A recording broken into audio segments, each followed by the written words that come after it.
This is the Matt Report, the voice of WordPress entrepreneurship.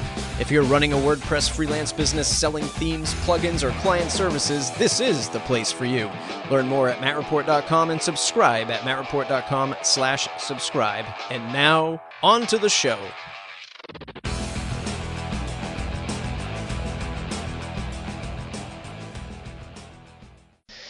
Hey everybody, welcome to the Matt Report. As always, I'm your host, Matt, and today we are honored to be joined by the Honorable Bob Dunn of Bob WP. What Bob does is he trains people how to use WordPress and get them started using their new, fresh WordPress site, blog, e-commerce site, something like that. If you are a Matt Report Pro member, at the end of the show, Bob's going to stick around and answer one of his most important lessons running his business as a freelancer, as a business owner, as a WordPress trainer. So mattreport.com/join to join the Pro membership. Use the promo code MattPro10. I'm still running that. You can join for $10, $29 a month. Join the awesome community that's going on. This is the way I keep the show ad-free, except for me running my own ad to support the site. Just over 40 members now, so things are really cranking, and the advice that folks are sharing with each other in the forums is completely awesome. It's awesome to see folks helping each other with their business questions, stuff that you might be afraid to put out on the web or out on Twitter. So do check that out, mattreport.com/join. So enough of that self-promo. Bob, who are you and what do you do? Well, who I am right now is basically I just do WordPress training. I've niched down, and that's all I provide now. I've done a lot in the past 25, 30 years, but that's it. I teach basically users and beginners, so I'm not teaching people how to develop, how to design. I'm teaching the person that basically has a life and another career and just needs to know enough to be dangerous. Nice. One of our pro members, Lisa, asked a question. This is probably the perfect time to answer this question. She wants to know, at what stage do you find your most prospective clients engage with your services? Is it when they're just starting out and saying, what is WordPress? How do I get involved with it? Is it when they're frustrated because they've tried to build a site for 6 months and they can't? Or is it when they have a falling out with another developer or designer, or a developer and designer refers them to you? What stage in the game are you picking up your clients? Actually, it's bizarre because it's all of them. It is. It really is. I mean, I get people that come to me that just are dabbling, or they just, hey, I've heard this WordPress thing. And, of course, I hear a lot of horror stories. There's a lot of people that come and they said, I've been given this site. I don't know what to do with it. The person's gone. Basically, I can't even get in here and change this. So what do I do? Right. Or, and it's even beyond that. I mean, people that have had a site for a while and just need to revisit it, or they just haven't kind of kept up on things. So yeah, it's all over the board. It's interesting because I never know where somebody's going to be at when they come to me. So take a step back. We know who you are today, but how did you find WordPress, and when did you say this is going to be a business for me? Oh boy, kind of in a nutshell. I won't make it too long because you probably don't get a lot of people in my demographic, so they don't have quite as many years behind them. But but my freelance career started in the late '80s, early '90s.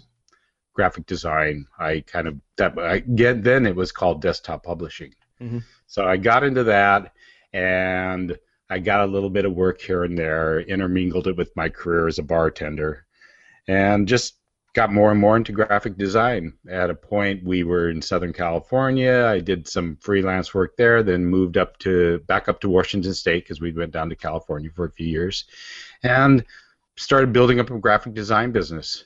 And added it more to marketing. It was called Cat's Eye Graphic Design at the very beginning. Then it just kind of changed Cat's Eye Graphic Design and Marketing, and so on and so forth. Built that up over 20 years, and in 2008, I had been doing websites for a while, primarily print design for years and years and years, because that's what it was. But then I felt I had to do web.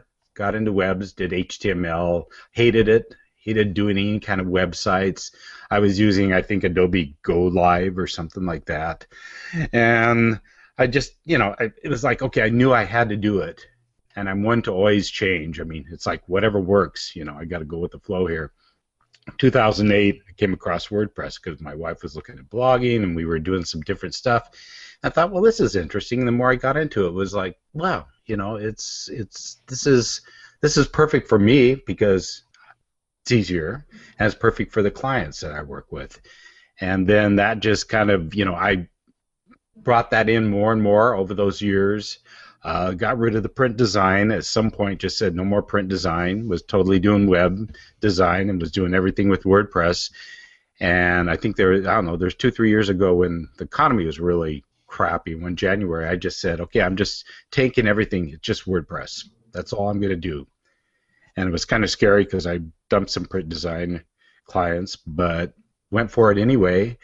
And as I got into that, I found I liked the training more.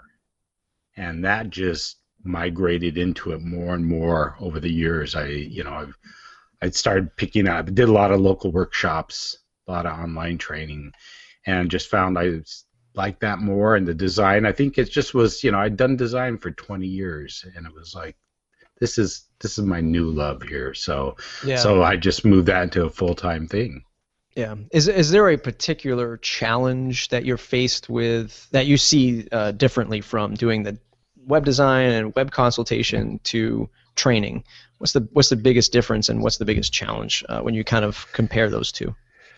Oh boy, in a sense, web design is a little bit. I mean, there's still so many gray areas, variables in both. You never know what's coming at you. You never know what's going to happen halfway through. But the design is so much more. I liked working with the people more, and I liked seeing the results of them learning rather than me just doing it and handing it over. So I think that is the big thing. Is we're moving along together. We're figuring things out rather than, okay, I've done this design, here it is, go for it and stuff. And I think that's how I kind of moved into the training more, because it was like, okay, here's the design, but now you don't know what the heck to do with it, right? So I think that's a big difference, is that a bit more ongoing and a bit more interaction rather than just do it, feedback, then hand it over.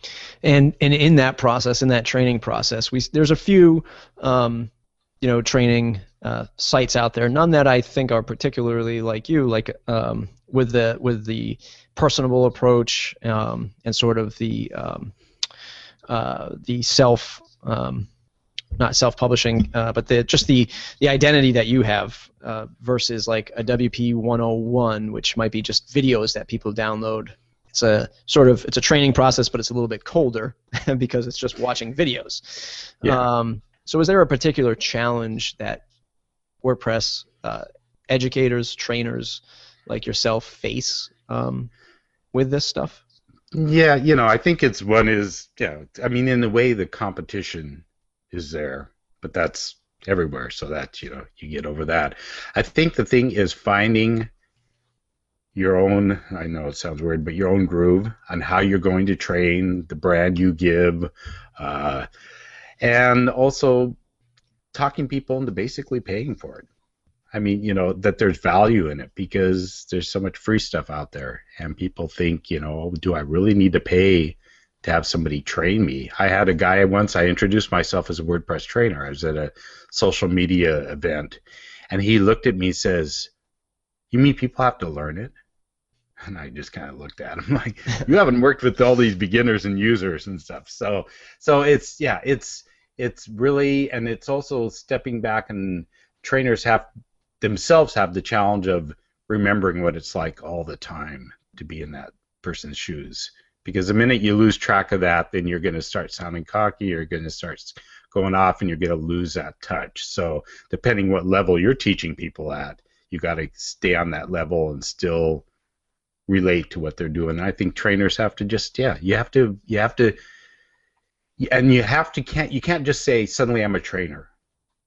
and throw up some site and say, come and you got to build up that reputation, you got to build up that credibility, and you got to build up those people that like your style, or else, don't sit there and worry about if they say, I send people to other training sites because I know that their learning style won't fit with me. I think, okay, this is a better route for you. So, so flexibility there. Probably a better route and probably a better budget too, because most people are going to be, if people want to watch a video, their expectation is, I'll pay whatever $39 to watch a video, but I'm not going to pay over $100 for one video. But they will pay that for somebody who wants to do some one-on-one consultation. Right. So let's talk about that for a little bit. If somebody went to Amazon and to go back to your point about, you have to train people on WordPress, like people have to learn this stuff. Well, if you go to Amazon and you search for, Google Plus or Facebook, you're going to find probably thousands of books that explain how to use Google Plus. And that's just something that you're interacting with in one little box, right? Not WordPress, which is an entire content management system. So, what is it like? Is there like a common question that people come to you with that you already know they're going to come through the door with? Is it like, what's the difference between posts and pages? Is there a common question? Does it vary? What is it like for you? There's probably a few that always you hear over and over and over again. And, the one you just said is one that a lot of people do ask, because the posts and pages is just bizarre to them.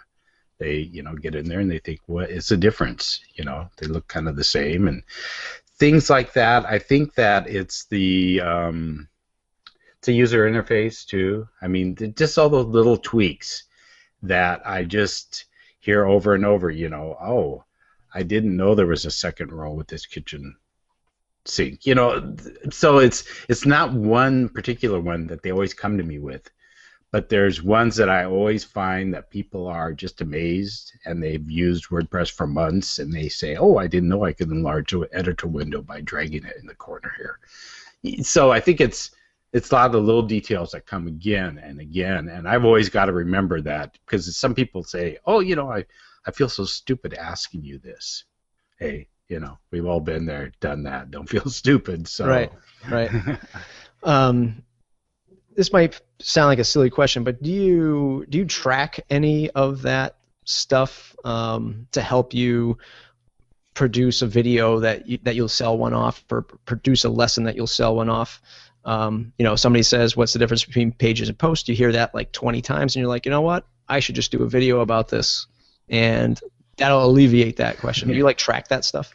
Oh yeah. It's everywhere. I'm looking on social media. I'm looking in groups and Facebook. Go on groups there, Google Plus and stuff. And the minute I see a question being asked, I'm thinking, wow, that's good. I have my little Evernote, and that's where I drop in things. So I'm constantly bookmarking stuff. If it's not a question, it's something else that's come out, and I just, oh wow, this plug-in and stuff. So yeah, constantly. And that's what's great is I really have never-ending supply of stuff I can do, because I'm always hearing somebody ask something, and I never think it's something that's been beat to death either. It's like, okay, probably a ton of videos out there, but maybe my approach might be a little bit different on it, or the way I teach it. So yeah, I go for it and collect a lot of stuff. One would think that, hey, I'm just throwing this out there, automatic, if you want to, contract Bob for $100,000 a year. One would think that if WordPress wanted to continuously evolve, which they do, obviously, that they would want to work with Bob and folks like Bob a little bit closer, so they can get that user feedback. Like, what is it? Like kitchen sink. That's like a number one question. Like, I didn't even know that was there. No kidding, because even I don't see it. It's not something that's obvious. Why do we still have that? Just expand it all.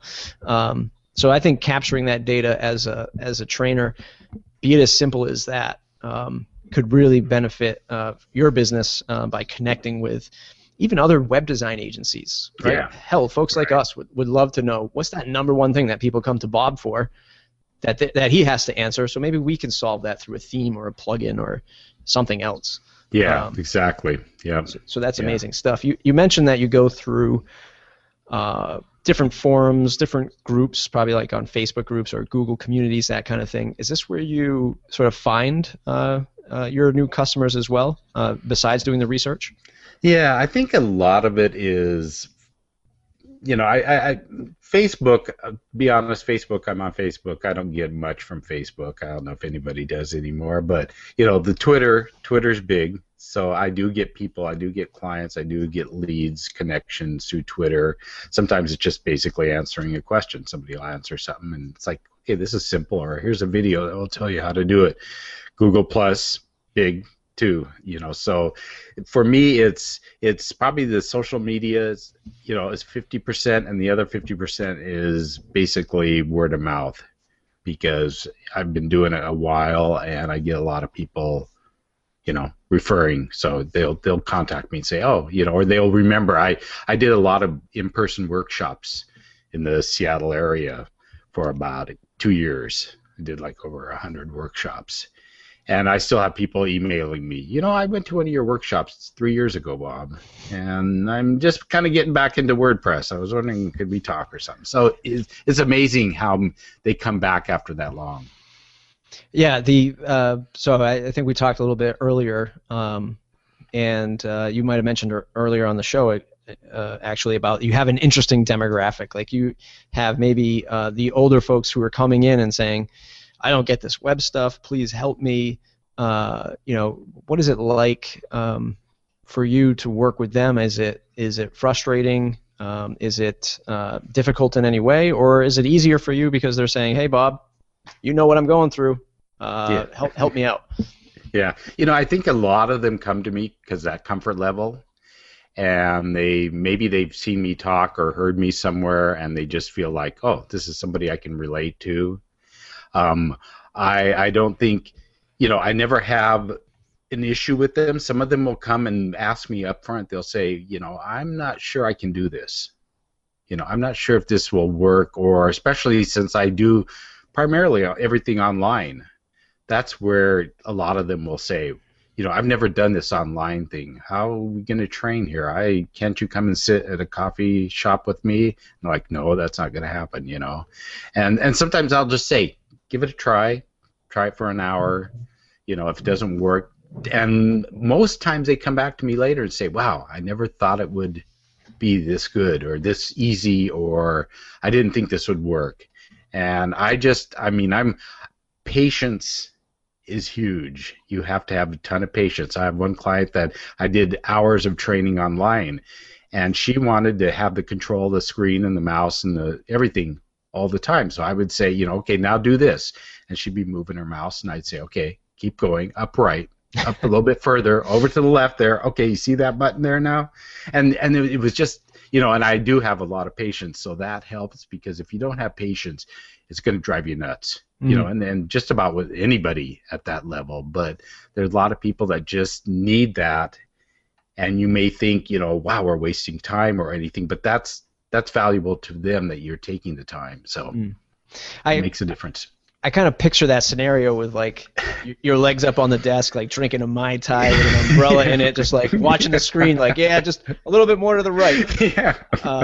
What is it like? What kind of setup do you have a process that they're coming through? It's like, okay, set up GoToMeeting, set up shared Google Doc. Like, what does that whole process look like? It's really, I'm pretty, I don't try to make it too, there's some people that come to me that want, you can tell they really need some kind of order to things, and like, I need this first. But for me, I'm pretty casual, so I'll tell people, email me your questions, everything you want to go over. We jump online, and I right away I say, okay, we've got two choices here. You show me, or I show you. Think of what you need to do here. And a lot of times they'll say, well, let me show you. And then it's just start diving in, because a lot of them say, I can't learn unless I'm doing it myself. So I don't do a lot of, there's not a lot of process to it, basically. It's like we get online, and it really depends from person to person. Some people are a little bit more, want to be a little bit more organized. Some people just say, hey, let's just get on here and start. And I say, start hitting those questions. We'll just bam through this. So yeah. one of the questions is coming through from Jason, who's a pro member up in the chat room right now. If you're not a pro member, mattreport.com/join. You get awesome access to our guests just like this. So Jason's asking, during these processes, during this training process, how do you manage scope creep? So like a designer or developer, the customer saying, oh, hey, this design looks great, but can you shift the entire right column to the left? In your case, if you're training somebody and all of a sudden they're like, oh, can we just install a gallery plugin while we're here? And you're like, well, we didn't talk about that. Like, we were talking about how to use a blog or how to do a blog post. You never said anything about a gallery. How do you handle that during the conversation? There's been a couple of times it's really gone south with a couple clients and I don't know, they were thinking something else, but having that scope creep for 20 years in design and stuff. So I was prepared for it, and I had to kind of figure it out in this process. So when I work with somebody for online training, and I say, okay, we're going to be online from 1:30 to 2:30. No matter what they do, that 1:30 to 2:30, unless something really goes wonky, like site goes down or something or whatever, and we have to spend 10 minutes doing something. But most of the time, it's like, this is your hour. And I've had people kind of, and I let them know that, and I think they're aware when they're putting that money down that you've got this hour, make the best of it. And some people are very, let's do it. And other people are really okay with making it stretch out. And they'll even say, like you said, well, we hadn't planned on this, but could we go through this part? And I said, it's your hour, sure. So I don't have to worry about it on that timing. When I do stuff offline, I basically, I have to keep track of that, and sometimes that can be 5 minutes here, 10 minutes there, and I don't get too nitpicky like an attorney or something where every little detail is going to be down. But and I keep them, if they say, okay, I've bought 2-3 hours of time with you, I keep them updated during that process. I do some stuff, I say, okay, now I'm at this point. And they'll sometimes see, whoa, this is taking, or if they think, they come to me and they want me to do something offline for them, and I see it's going to take an hour, I say, you're looking at an hour here, that's a chunk of your time. You really want me to do this? So I just got to be really upfront with them and put it in their face and say, you make the decision. Right, and by offline you mean not like an offline training, but something that you might go back in and fix for them, or... Yeah, because I still do I have some clients that I still do some kind of support for and help with and coaching and stuff. So they may say, go run in and do this, Bob, or can you install this plugin, or I'm having this little issue. Very few clients, handful that I'm doing that with. But I keep them updated. I said, and when their money starts running out, I say, this is how much time you have, and that's their choice of whether they want to get more, or a lot of times they'll just say, okay, well, I'll be back later. Yeah. So that brings to an interesting concept that I wasn't thinking of earlier. So if you're selling somebody, it's just let's say the average sale is an hour training of their time and your time. It could be whatever. It could be, hey, show me how to sit with me for an hour and show me how to use WordPress. It could be help me pick the right plugin and show me how to use it. Half hour installing, half hour training. How much time are you putting into like a pre-sales? Because sometimes it's just an hour to sell an hour. How do you kind of handle that?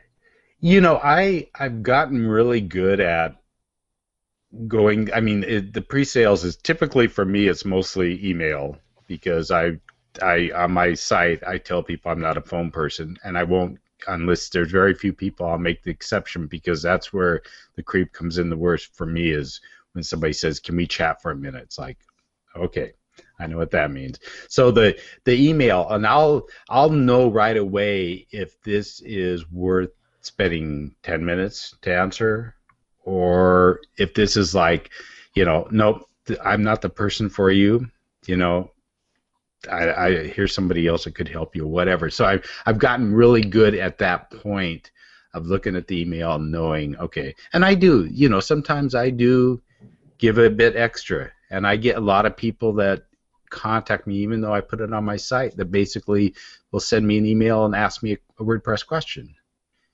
And if I kind of know them from a previous relationship or something like that, sometimes okay, that's a simple one, sure, that. but I'm very much, I'll be blunt with people. They'll send me something and say, "What about this theme, Bob?" and stuff, and I say, "Well, basically people hire me to do this, and I'd be happy to help you, and maybe here's one resource for you." So I'll always reply, but I'll know when to cut them off basically, or say, "Sorry, I'd love to do this, but that's how I make a living." That's an interesting scenario. I want to get into talking about the business of bobwp.com as it exists on the web. One final question about sort of client relations and how you can teach us all a lesson. The quintessential freelancer is that sort of 20-something person drinking a coffee at Starbucks, hanging out at a cafe. They can code with their eyes closed. They're building apps all the time. They've got from Facebook to Tinder on their iPhone. They've got all this stuff, and they're just like, get it in, get it out. I need to get on to the next client to make more money or whatever, make rent or something like that. Is there a lesson or some takeaway for the younger folks in the audience to learn from your experience and sort of dealing with some of the demographics that you deal with? Boy, that's a good question. I think there's still, I get what, maybe I'll kind of step back and actually tell you how those people that come to me that have dealt with those people, where their frustration is. And one is to make sure you know who you're talking to and kind of stepping back to that level. Don't come across as, and it's not often intentional, but a lot of people in WordPress, people come to me and say, well, this person made me feel like an idiot, even though he wasn't trying to. It just was, he was brief with me. You've got to, if you're going to, certain people, you got to give and take a little bit and think, okay, I've got to maybe a little bit more, we'll need a little more hand holding at this point, and that relationship building. I mean, I see a lot of people, and I probably back when I was first starting too, I didn't see that importance of spending a little bit of time building that relationship beyond just here's the product, here's the service, buy and stuff. And I mean, there's times you can always do that, but I think it's just it's having a little bit more patience with your client, but not letting them run all over you at the same time. Right, exactly. Yeah, exactly. Don't give it's like give them a foot and don't let them take a mile. So that's awesome. That's awesome advice, because a lot of folks, especially in this, WordPress is so funny. Like the community, the business around WordPress. So I always think of like, imagine Jake Goldman answering this for you, right? So it'd be like, hey Jake, how do I make a theme, right? Jake Goldman would come at you with like this massive dump truck of information. You'd be like, what? Like, I don't even understand what you're saying. What are these words? Are they English? I don't know. So it's interesting because in WordPress, when folks are getting word of mouth stuff, it's always like, mention this rock star, mention this, this WordPress ninja, and like these are like highly trained professionals. So it's like asking Martha Stewart to come and, hey, what do you think? What color should I put on my wall?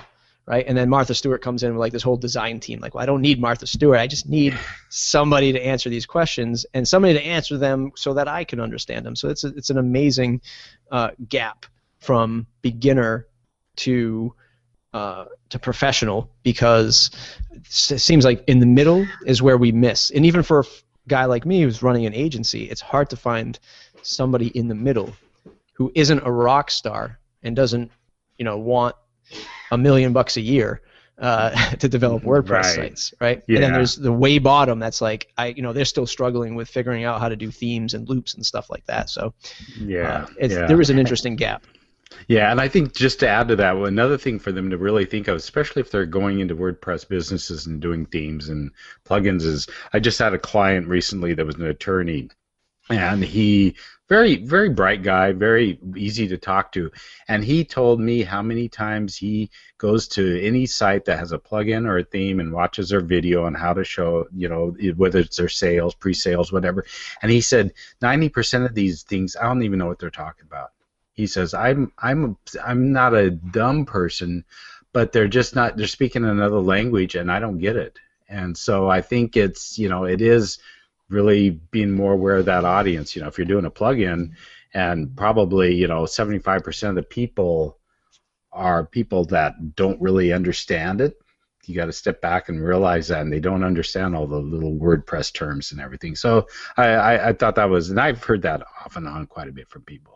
Yeah. Hey, another business opportunity for you, Bob, is just go out there and partner with these other agencies and theme developers, because it happens to us. I mean, I'm lucky enough to run this business with my father, who's over 50, and we get that point of view from him. So like, we'll build a theme or we'll build a plugin, and he'll be looking at us like, what did you guys just do? Like, I don't even understand. And we'll be like, oh no, you gotta tag the taxonomy and pull it into the widget, and hit save and then move it to this sidebar. And he'll be like, no, customers can't figure that stuff out. Like, you're gonna have to do it all over again. So it's very important to very important to get an outside perspective on that stuff. Yeah. Let's talk about the business of BobWP.com. Recently, you went through the joyous event of launching a site and then migrating the two together. What's going on with that? What was your initial thought with the new site, and then why did you kind of kick it back to BobWP? Yeah, actually, the new site, it was, I still want to do a membership site. I'd done a couple before that just didn't play out like I thought they would. So, I learned my lessons and stuff. And I finally thought with this one, it was like, first of all, I have my own style, and there'll be people, like you said, there'll be people that like the style of WP 101, or the people that like the style of Bob. And they're two totally different ways of teaching, even through video and tutorials. Mine are a lot longer. So I started thinking, what can make this different? And I think the big thing was the theme part of it.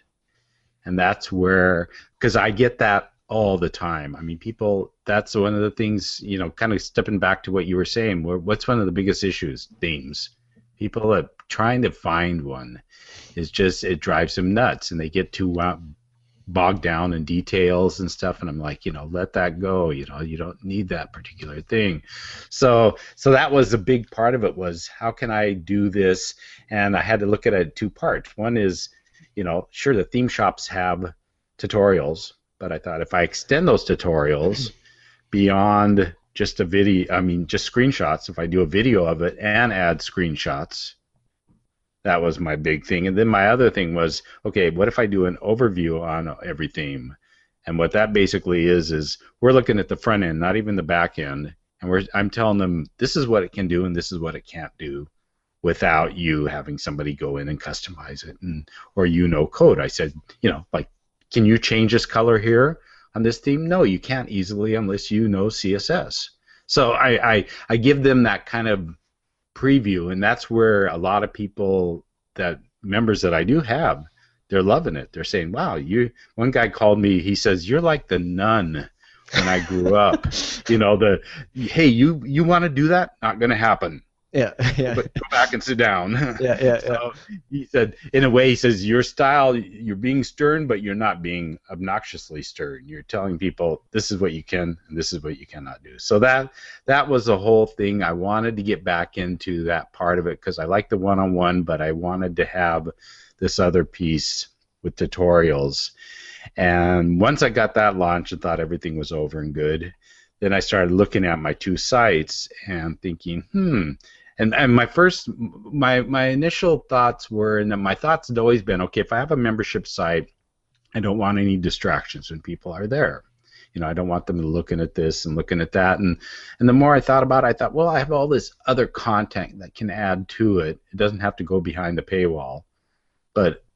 And logistically, it just seemed to make sense. I had built up so much in the search engines with Bob WP that I thought I'm working on this other site and having to kind of start from scratch and try to get people go from one site to the next and, put banners on my Bob WP that says, go over here. And I thought, So I had to think, would it be better to move these two together? And I actually talked to, through the membership site and through that, I talked to some people, asked their opinions. I got some great advice. Some people that were, everybody said, oh, go talk to this person. I listened to their advice and I totally ignored it. So it was, kind of weighing it. And then my wife and I, because we've always had our business together and stuff. And we, just said, I kept telling her, just from the non-technical, what do you think? And the more we thought about it, it just seemed like a no-brainer. So I basically, and I focus on Woo themes and Genesis because that's what I've had the most experience with. I've got to have some kind of focus. People email me now and say, oh, are you going to add this theme to your tutorial? Are you going to add this? Like, good Lord, people, you know how many of these things there are? I'm sitting in the background going, come on, Bob, do them all. Yeah. It's an amazing business model. So a couple of questions that come out of that scenario. One of them, or two of them, come from the chat room from Jason and Lisa. One, Lisa recognizes that you have a very calming voice, and we talked about that way back in the day, saying that, hey, you should be doing your own podcast, and this is what makes it great as a video presenter. So I think that like when you're stern with people is a lot different than if I'm stern with people.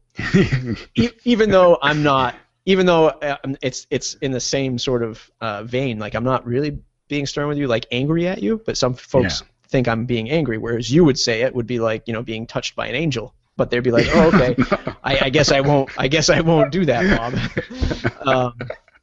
So I think that's just something that nobody could ever compete with you on. So that's an amazing thing advantage that you have.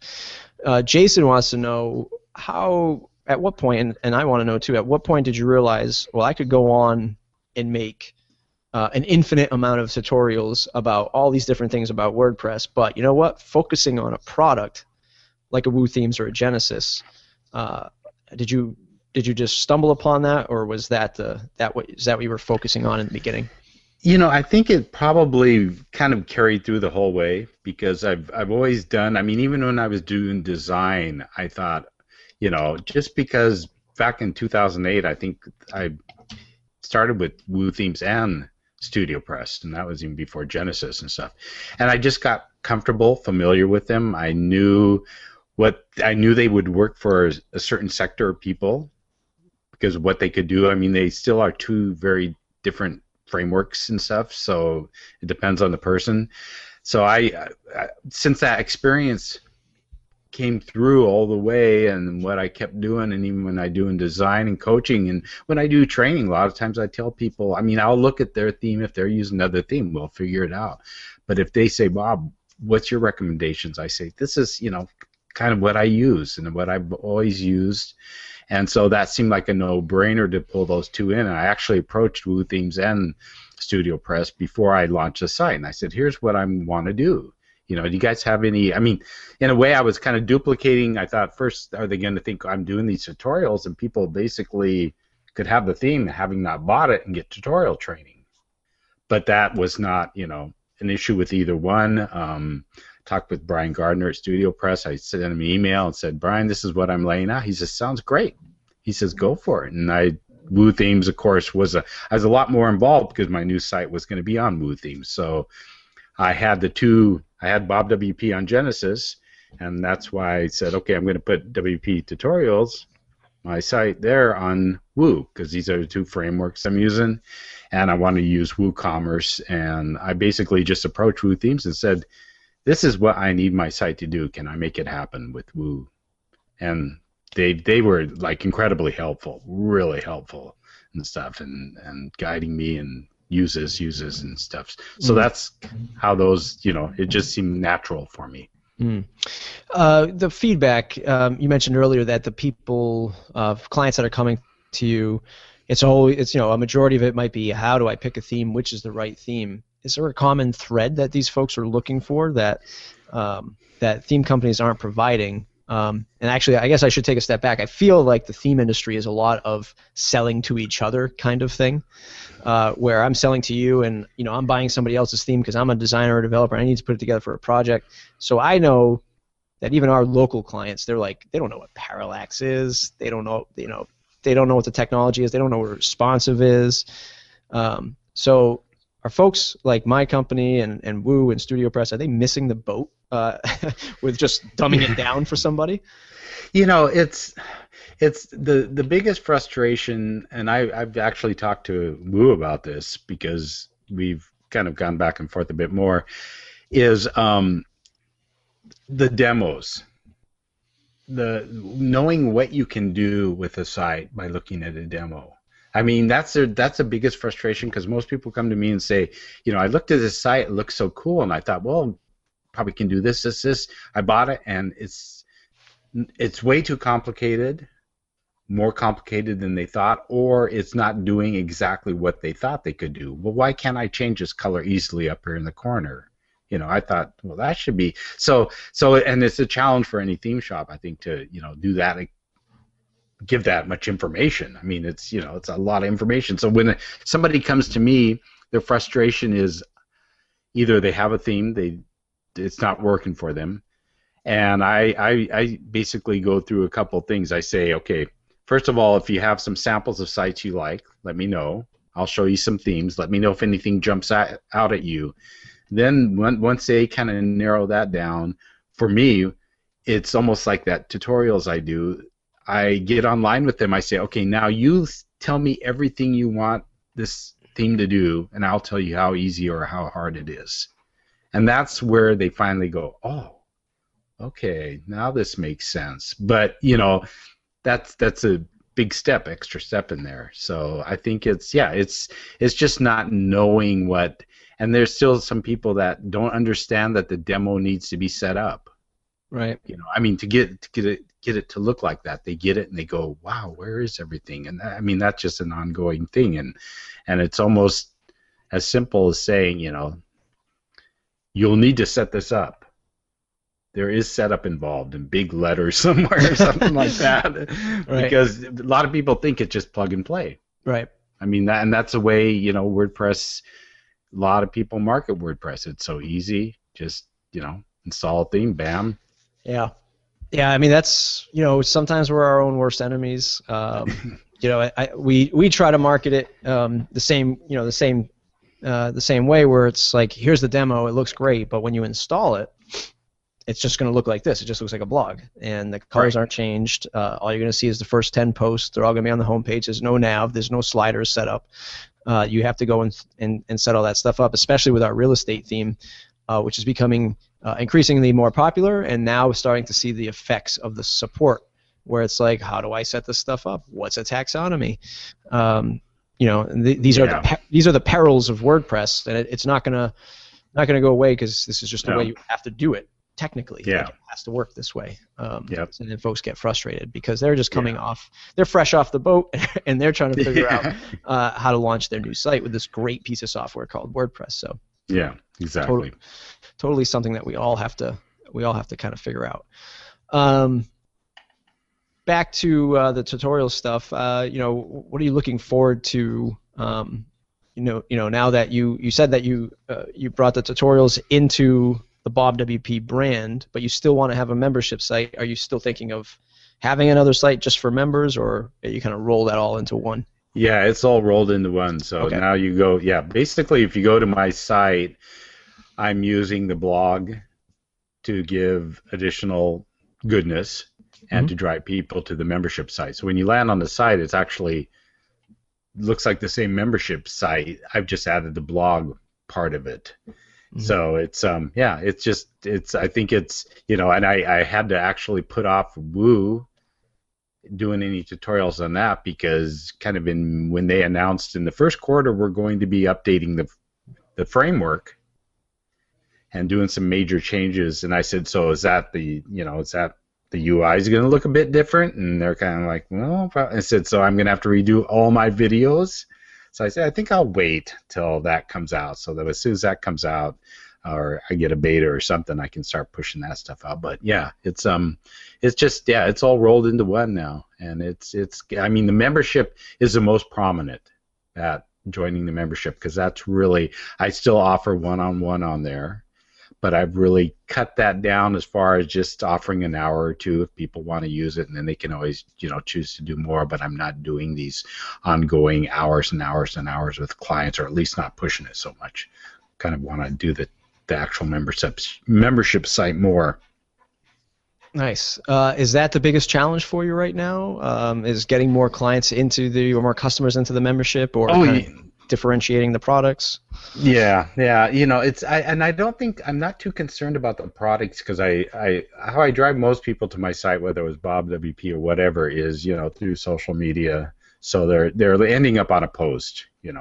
Typically, probably that's the majority. I mean, some people will, of course, just come across the site and stuff, but I have a lot of stuff that comes up in Google. So it is a challenge, because I know I've been through this. I've been in business for years, so I know you don't build a membership site and suddenly people just start swarming and knocking at your door. So there's marketing, and it's just it's always a challenge. Where were you when Where were you when I announced my membership site? Yeah. I know where you were. You were laughing with your drink, with your legs up on the desk, with the umbrella, and you're going, "Nice try, buddy. Have fun." And I think the challenge is, and I read something really interesting from Sean with WP 101. He did a post a while back on when he first launched, and some of the things he wished he would have done. And I think the one advantage I have is I didn't just launch this membership site and say, hey, come and learn WordPress. I built up the so-called community.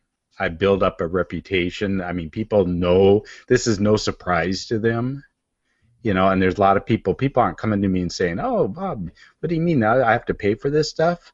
They know that it's a certain piece of me that now they have to pay for, but I try to keep it, fairly affordable for them. And yeah, it's always a challenge launching any new thing. It's you get kind of freaked out, and you looking at your emails and wondering when that next PayPal will come in. Right. So let me ask you this question. Back to the whole WordPress community is a funny place. What's your take on competition? We all love each other, but at the end of the day, when you start getting down to a hyper-focused product like training and education like you, what are your thoughts? I mean, you said you hand off some clients to WP 101 and stuff like that, but at the end of the day, you still need to eat. What's your takeaway when people are like, oh, no, we all love each other, we shouldn't compete? Yeah, no, I've always been one to work with people. I mean, colleagues, you support each other and stuff. But yeah, it's in a perfect world, it's sometimes I just laugh at some of these. I mean, it's not WordPress community, but it's just communities in perp. And some people, oh, we're all kumbaya, we're standing around singing it or something. But yeah, in the end, it's like I talk to these people. If it's appropriate, I send them. But you do have to. Yeah, you have to compete. You have to say, okay, I have a product. Sometimes you have to say, I'm better. And sometimes you have to, when you talk, I've talked to people online, and they've come to me about other tutorial sites and complained about them for one reason or another because it didn't work for them. And I don't sit there and say, well, yeah, that makes sense, or they suck, But I understand that there's, like I said, we all have our different style, but we're still all competing. So yeah, I maybe don't push as much certain sites as I did in the past because they're direct competitors now, and they probably think the same. And there's certain people I've even know in the WordPress community that have reluctantly pushed my stuff, even though they would never say it, because of their ties to other people that push similar products. So we can all say it out loud, but a lot of these people, we all get it too. We're all competing, and there's enough to go around, but sometimes you worry about that too. So yeah. It's not. So you got to do what you got to do, and I agree 100%. Again, folks that know, growing up in the car business, you were competing with people right down the street, people that you could see across the street, and as the customer came in, you're looking at them like, I got one, and you don't. But at the end of the day, you know, you end up at the bar with your competition down the street, and they were like, "How was your day?" It was tough. Yeah, mine too. And it's like you can take comfort in the fact that you're all working hard. We're all working hard, at least in the WordPress community, to do something great with our customers. Right. But at the end of the day, we got to sell our product and keep the flow coming in. Exactly. Well, it's been an amazing formal interview. I think some of the stuff that we covered is awesome, and folks out there are definitely getting some great advice. Folks in the audience, in the live audience today, thanks for all the questions. If you want to become a pro member, it's mattreport.com/join. Check out all that fun stuff. We're going to hop into the last two segments of the interview. First segment or second segment is what's in your toolbox. What app or piece of software do you use on a daily basis to get the job done that maybe folks don't know about? Something like an Evernote, but a little bit more secret. Oh man, let's see. I'm trying to think because Evernote, I live and die by that. So, you know, there's not a lot of other apps I really use. It's, you know, I mean, the apps that I use are basically to create content. I use Camtasia for videos. I use Snagit for screenshots. I can't live without either one of those. And yeah, I mean, Evernote, I was kind of a latecomer to Evernote because everybody talked about it for the longest time. I'm like, oh yeah, whatever. Then I found it and I thought, my God, what have I been doing? You know, so it's like Evernote is probably the biggest piece for me because I organize so much content and plugins, new plugins that come out, and it's so easy to find. So it's not a secret, but I don't think a lot of people realize all it can do, you know, and how it can really organize your life better, especially if you collect a ton of resources and stuff. Yeah. So it's and TweetDeck. I mean, that's not really an app, but it's on my second screen open all the time. So I'm constantly on Twitter picking up stuff, talking to people. So some people think that's neurotic and spend that much time on it, but you know, it's a big part of it for me. So no real secret app. Nice. Evernote's still a great choice. You know, I was using it a lot, but then I started getting overwhelmed with all the new features. But I still use it as sort of that archive. Like I see something that I know I'm going to come back to later on, I just throw it there. And then it's like every time I open my Evernote, it's like spring cleaning my house. I'm like, oh God, look at all this stuff I got to go organize. Right. So it's become a bit mess for me, but still very useful. Let's jump into the last segment, lightning round, where I'll ask you a series of quick questions and you'll have a series of quick answers. Okay. What's the one plugin you cannot live without? Gravity Forms. What's a favorite WordPress or business book? Our business book. You know, I haven't read business books for so many years. I don't read them much anymore. I did like Scott Bergen's Without Pants. Yep. You know, that was a great one, as far as a recent one. Yeah, nice. What's a quote that you live or run your business by?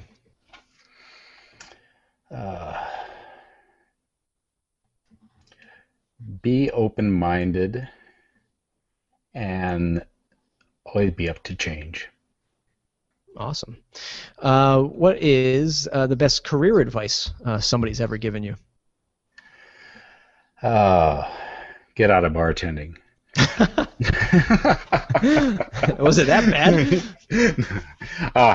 I guess no, it wasn't that bad. I did it for about 10, 15 years. So this business advice. I think it kind of goes back to that same thing of always being willing to change and listen to people. Yeah. Don't get too one-sided.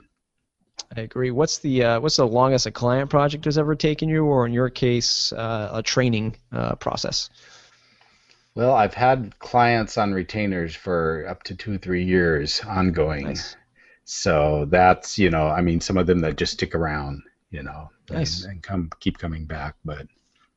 That's pretty good. Probably in my old, I had clients that I did print design for years too. So it maybe not one project, but probably a project maybe 8-10 months at the most.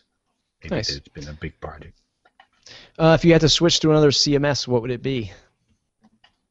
I'd retire. That's the best answer so far. Yeah, I just quit. Yeah, I would just quit. Who should I interview next? Who should you interview next? Oh man. Oh boy. Let's see here. I'm trying to think. Who? Oh, that's a tough one. I'm looking at my Twitter feed because I have to remember people. Do you know Andrea from Copyblogger? Yep, she was one of my firsts. Oh, was she? Oh, yeah. Okay, well, maybe you need to interview her again. Yeah, I'll get her again. That's awesome. Great interview, Bob. I really appreciate it. Where can folks find you on the web to say thanks? Basically, bobwp.com, and just go to any social media. Just Google BobWP. You'll find me. That's just like about anywhere. So yeah, this is like the most amazing brand that's ever existed. Just jump into Google, BobWP. Like it's just done. Yep.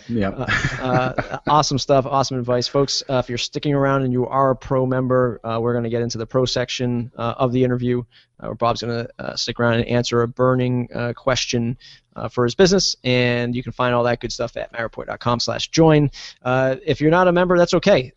It's just listening and spreading the word of the show is awesome. iTunes reviews are awesome.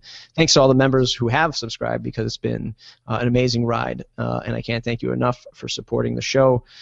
So if you want to just help out, go ahead and tweet out these interviews, tweet out the blog post, and join the mailing list at mattreport.com/subscribe. Thanks, everybody. Thanks, Matt.